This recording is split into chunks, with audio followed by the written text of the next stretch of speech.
Like my dad always told me, you cannot change anyone without changing yourself first. Hi, everybody, and welcome to the T1 Dialogues. I'm really lucky to have someone with me today. Her name is Rachael Sood, and she is the guiding star of the Diabetes Collective and an all-round diabetes superstar. Rachael, it's nice to have you here. It's nice to be here. Thanks for having me, Pete. So, just for everyone's interest, I'm in Sydney, Australia. Rachel's in New Orleans, in Louisiana. It's the beauty of technology and Zoom calls. So thanks for joining us. So you're a proud fourth generation nurse. Yes. So how has the heritage shaped your philosophy when approaching nursing? And just tell us a little bit about this fourth generation nursing. Like, what was that like growing up? And was it inevitable that you were going to fall into this area? Well, when I was a little girl, I remember being like 3 or 4 years old. Like that's when your memories start, right? When you're around four, maybe five. And I just remember looking at everyone thinking, I want to do that. I want to be a nurse. So I knew very early. I know not everyone knows what they want to do when they grow up. And I think it evolves for all of us, right? As adults, we kind of find our way and one thing leads to another. But I grew up in a pretty heavy medical family. Lots of physicians, lots of nurses. My mom is a nurse. My mom is actually still working as a nurse a couple days a week. Right. And my grandmother also is a nurse, and my great grandmother is too. Um, our family started one of the first hospitals in the state of Alabama in the United States. Wow. And so the hospital is actually a museum now. It's called the Holmes Medical Museum. And all of the instruments and rooms and operating tables have been left exactly the way they were. And it's been donated to the state. So I just grew up around a lot of medicine. There was a lot of late nights, hardworking. I remember spending the night at my grandparents' house, and in the hallway, the telephone would ring all throughout the night because my grandfather was an OBGYN. So there were lots of babies to be had, right? And so the phone was always ringing, the landline. And I just remember seeing him working so hard, but he loved his job. Everywhere we went, people knew who I was. And it's not because my mom or my dad or my grandparent, they were doctors. It's because they were good and they loved people and they really loved their job and they loved what they did. And I just was lucky to be around that, honestly. So I never intended to be in diabetes. I don't think that was not a planned thing, but I know that just growing up around people that cared about other people, I think that certainly shaped who I am and kind of my work ethic. So I was lucky. I was totally lucky. It'd be fascinating to hear from some of your, I don't know if you call them ancestors, but your family who worked in healthcare previously about like what it was like to work in healthcare back then. We kind of, this is a bit of a can of worms. We'll try and avoid it, but the state of the US healthcare system is a pretty big topic at the moment. It would be interesting to actually sort of hear some anecdotes from people who worked in years gone by to see what it was like in healthcare back then. Yeah. When I started this business, I sat for a couple days in the afternoon with my grandfather and had coffee with him. He's 92. And we flipped through albums of just looking at pictures of his practice. He had a private practice, and of course, he's 92, he's retired. And then we looked at pictures of the old hospital. And I actually have a practice that's direct care, which essentially is a fee for service, and there's no insurance involved. And he taught me this. And then my great grandmother, I kind of learned all of this from them because that's how medicine always was. Yeah. Back in the war days, people didn't have any money. They would give my grandmother receipts, like they would pay her in eggs or chickens Wow. for like their gallbladder to come out. Like I have the receipts. Um, and then my grandfather said they just, they would pay him a set price for a visit. And then that's the way medicine was. And you spend as long as a period of time as you wanted to with people. And you just made sure they got what they needed. And that was it.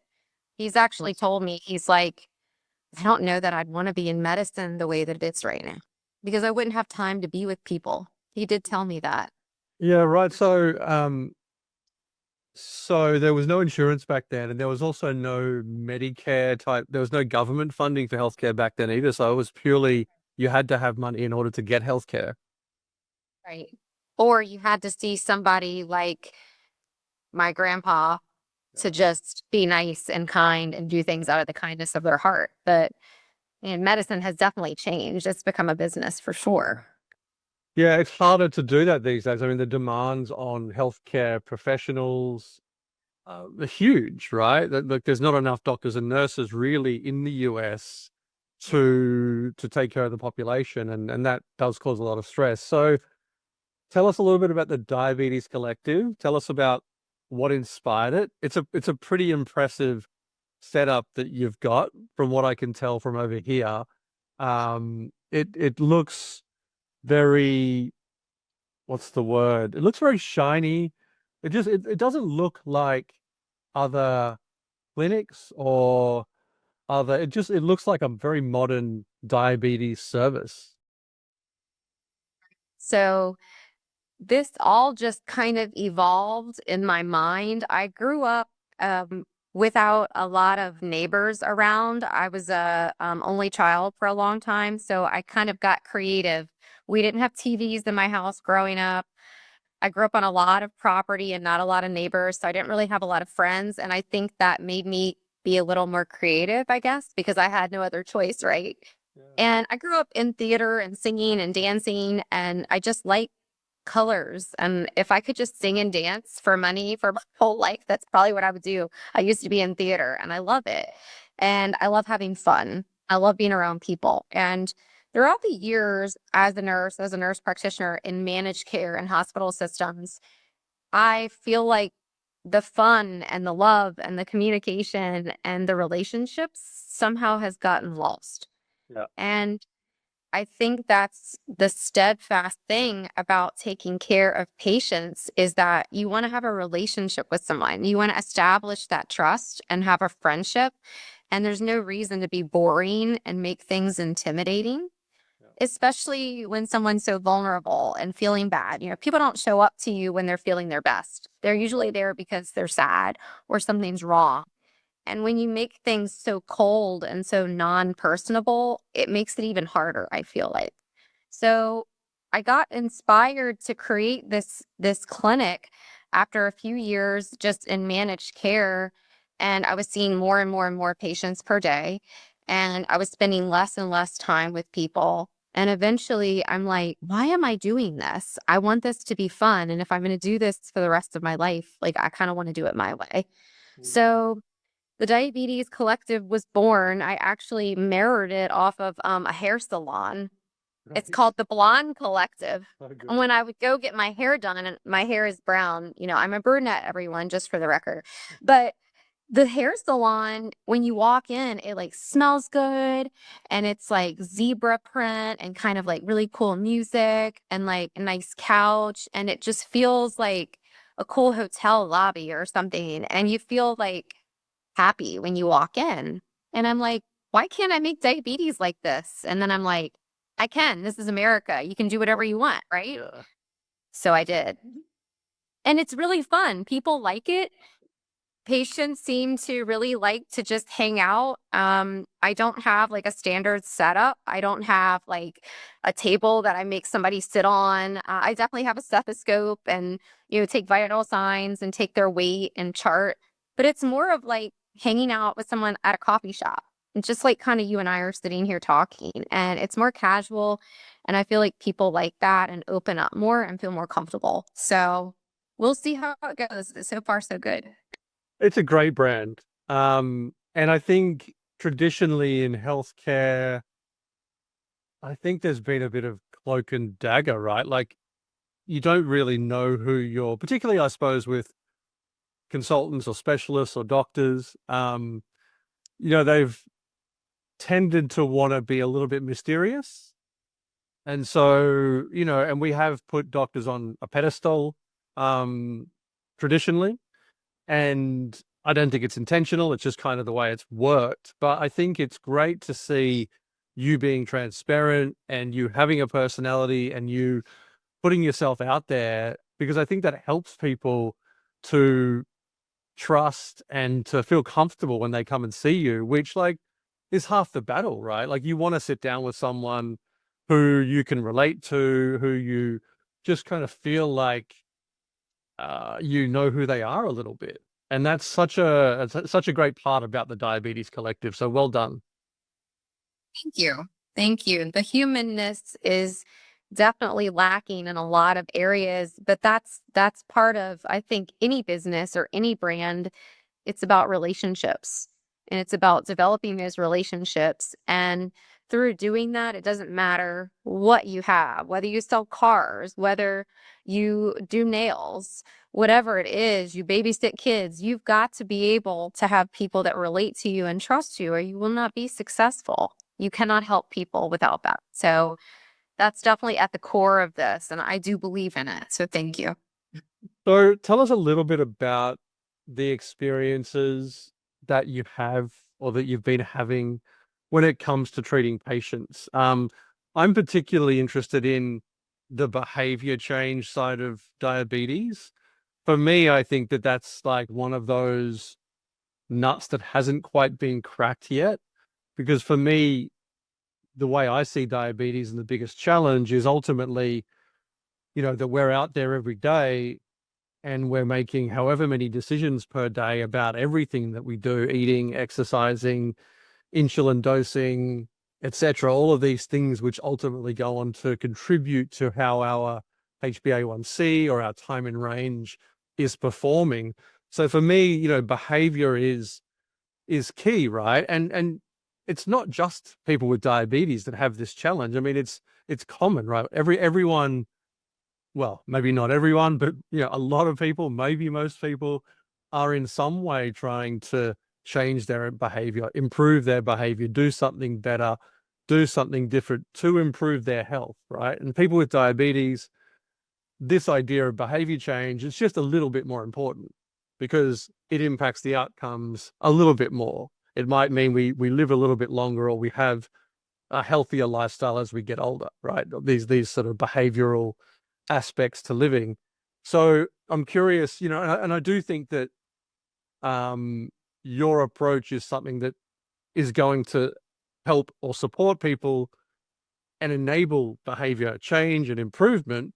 Can you speak to that a little bit and speak to, any techniques and any experiences or any anecdotes that you have around that idea of behavior change? Absolutely. So one thing about diabetes is that we have obviously all of these different models of care and how things should be and this idea of how I should be, and you go to 10 different doctors, you're going to get 10 different opinions. And the important thing to realize is that it's not about you. It's not about us. It's about the patient. Like my dad always told me, you cannot change anyone without changing yourself first. And he's right. He's not right about everything, if my dad watches this, but he is right about some things, and he's right about that. You cannot change people. They have to see things, and you have to lead through example. Yep. And it's really important to serve others. It's very important to serve other people. And we serve other people by being quiet and being good listeners and understanding, hey, what does Pete need? What does Pete want? It's not about what I want because I'm not the one living with diabetes. You are. And maybe what I want, what Rachel would want with diabetes, is not what Pete would want. It's not about us. It never has been. And so I do realize that this is a cyclical thing with diabetes where you're going to have different times in life where you're going to have different stressors and different life changes. And sometimes you're ready and sometimes you're not. It's like falling in and out of love, right? Things happen, things don't. And you have to kind of just let people lead. And I find that through bringing information to people and kind of being a little more, like, I guess, less non-judgmental, not just listening to people and seeing what they need, they naturally just come to me they naturally do kind of what I wanted them to do, but I have to let them. You have to let people lead and you have to let them do it in their way and it will happen in their time. You cannot force people to do anything. And it's through bringing information, sharing knowledge, serving them and listening that we accomplish this. And people do change, but they do it because you let them. And that has always worked for me every single time like a charm. And of course, creating relationships is a big part of it. I don't just jump into any visit and just start talking about this amount of insulin and you should prick your finger and you need to bolus insulin more before your meal. Like, we don't even talk about that right off the bat. I don't even care. I want to know, like, how's your job going? How's your relationship? What's going on with work? What's going on with kids? Oh, you're, trying to get pregnant. How's that going? I just kind of want to know about life. And in getting to know people and learning about their needs at that moment in time, it helps them kind of step back and realize what they need to do, and they just kind of naturally do it. So that's what I find. There's no real trick to this. I think it's just, again, going back to relationships and letting people figure out and do things for themselves because it creates that accountability that's different than if the accountability is with me. Yeah. When you're accountable for yourself, it's a different level of accountability. And nobody's more important to themselves than themselves, right? And that's how I make it happen. So That's so hopefully good. that was good enough answer for you, Pete. Yeah, that's a great answer. I'm impressed. So just thinking a bit more about behavior change, and so we have technology, right? We have lots Mhm. of information that tells us what's happening with our diabetes day to day, Yep. right? If assuming we're using the technology. Um, and that's the fascinating part is we have all this information, but there are still people out there who struggle, who might have, a really, a low time in range or a high HbA1c or whatever it might be, and are not getting the change. Can you speak to, I mean, so I assume you had maybe some experiences dealing with people who, I don't know whether you call it reluctance to change or inability to change, or I don't know what you call it when, and I can speak personally about this, right? Where I've had a time in range that's 50% for years. And then, all of a sudden something happens and I make a few decisions and I go, and I realize I can actually achieve 80%. And then I go, well, I'm at 80% and this is what I've been doing so I can maintain it. Can you kind of speak to any experiences? Oh no, what's going on there? Yeah. I think, did you see that? I was saying No. I'm not running out of time. It's saying, oh, we've got 10 minutes left. And Okay. Well, so let me just finish the question. Sorry to interrupt. yeah, yeah, go ahead. You clip it. So yeah, so given that kind of disconnect between, the data that we've got and knowing on one hand that, we could be or need to be doing better, what is it? In your experience, what do you see it is that are the things that ultimately, and it'll be different, right? So maybe just speaking to any anecdotes that you've got, that gets people from, years of being stuck in a poor time in range or whatever it is to making that change finally. What are the kind of steps? And kind of the reason I ask it is, it'd be great if people are listening and they hear something and they go, maybe I can go and work on something, or maybe I can think about something differently. So I'm just curious, because you would have seen, you know, enough patients to have had some of these experiences firsthand. I'm curious to get some insights from you about that. We're talking about behavior change. So the first thing that comes to mind is CGM, which is continuous glucose monitors, which is a way to establish trust with people and let people see things that they have not seen before, right? You're not going to drive down an interstate going 90 miles an hour without the headlights on. You can, but why would you? Turn the lights on and you see things that you wouldn't have seen before. And it's almost just that behavior, it's that feedback immediately to your brain, and it's showing you what you're doing and where you're not doing and how certain activities are affecting your glucose levels. I have a patient that comes to mind and I love her. She's really close to my heart and she's been hurt. She's had type 1 diabetes for maybe 20 years, and not one person has ever prescribed her a continuous glucose monitor. Here in the United States, That's in crazy. South Louisiana, in the year 2025, I am the first person that prescribed her a continuous glucose monitor. I put one on her and, she's been going with multi-dose injections or an insulin pump without it being an automated mode her Mm. whole life. So you can imagine how much hurt and how much she's gone through without being able to see her glucose readings. So you develop habits, right, over time. And it's hard to break. I don't want to say bad habits. They're just habits that you create over time that are compensatory because you don't want to be severely high or you don't want to be really, really low and you're scared. And I don't blame people because I would be too. So with her, she wants to be healthy and she drinks lots of juice. She makes lots of green juice, apple juice, pineapple juice, but she will not give insulin for the juice. She's scared of going low, but she just drinks juice all day. So it's certainly been hard for her to change because she's been without a continuous glucose monitor for so many years. And she's been having to treat really low glucose levels for so many years. And there's definitely patients like her that just have this trust issue, and it's hard for them to make changes on their own. I would say most people that I give continuous glucose monitors to are much more able to care for themselves and make decisions independently and be more proactive about dosing and like letting me know what they need, which is what I want. I want them to be more independent. But of course, you still have some patients that they're struggling, and it's not because they're bad people and they have these bad habits. It's just because they've been hurt and they've been through a lot. And I think that's something as just healthcare providers, we have to understand and we just have to be patient with people. That's definitely the hard part of the job.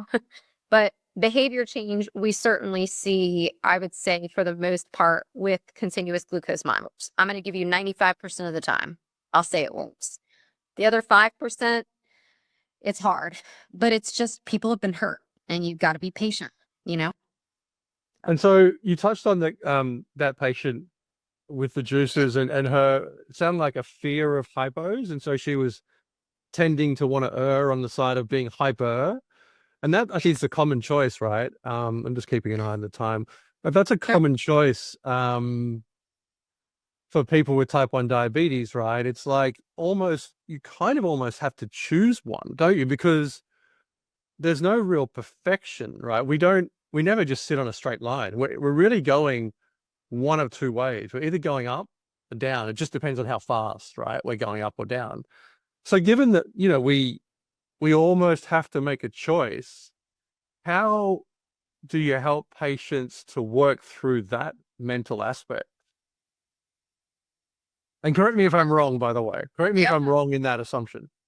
Yeah, I don't think that's a wrong assumption. There are certainly more people that would rather have hyperglycemia than hypos. Mm. And then I definitely feel like there are some people that are kind of living in this denial, thinking, oh, something else is causing this, or it's my hormones, or it's my stress, or I have a cold this week.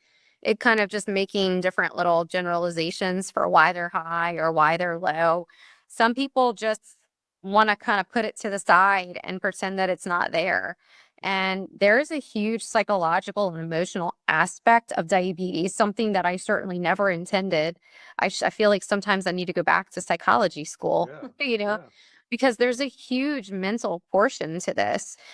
I don't see a ton of patients that really want to be high and want to be low. It may come as a surprise, but I would say most of my patients, they want to be on this nice, smooth, straight line. And that's usually what I'm seeing. But I think it's because I let them and they choose this and they create a lot of change. I use a lot of automated insulin delivery systems, but I always say I've been using it for years, and it's not AI is something that you still have to have a human component. So anytime we do AI, Chat GPT, all of these different computer systems, it takes some training, right, at first. a person, a human brain, heart has to teach it. And it's the same thing with automated insulin delivery systems and CGM. So when we use these components, people again take control of that, and it helps them, I think, feel more in charge of their care, whereas before they weren't. And I find that helpful. So I don't know if that answers your question, but I It love does. that human component. Yeah, it does. It does. And you've given us some great insights. And thanks to my lack of a Zoom Pro account today, we're going to be slightly limited. Maybe we could do a round two sometime. But thank you so much for sharing your insights and your passion and your energy. At Not Just a Patch, we're um, super grateful for all of the healthcare professionals who are out there on our side, particularly nursing and allied health. My view is that sometimes undervalued part of the healthcare professional community. So a huge thank you from us. Thanks for your time today. Thanks for sharing insights. And just one final thing while Zoom's going to let us go for a little bit longer. Um, have you ever prescribed line dancing for any of your patients to help them get their levels down? Yes, I have. I always tell people go feel joy, have joy. Okay. Go have the slice of cake, go have the pizza, go on the date, dance, all of the things, because joy does a lot for us. Yes, lots of hormones and spikes and cortisol levels. There's lots of talk about that, but just happiness and joy, it does a lot. I mean, your brain can make you sick, but your heart can make you happy and really, really bring wellness. So I love to line dance. I know you saw that in one of my videos. And of course, I love showing my humanness. And I think dancing is something universal. It's a universal language, and so is joy. And dancing is something we see across a lot of cultures that bring happiness and wellness. So I love that you asked me about that, Pete. Do you like to dance? I love to dance. Line dancing looks more technical than I realized. Maybe it was just the dance that I did at the Mardi Gras parade. The footwork was impressive. I'm gonna just hang there for 1 second, just to say one more time, thank you for your Yeah. time, and thank you for the energy and the passion that you put into your work. Rachel, really appreciate it. You are so welcome. I love what I do, and I'm grateful to be here on this earth to do it. I feel grateful. Thanks. Just hang in there.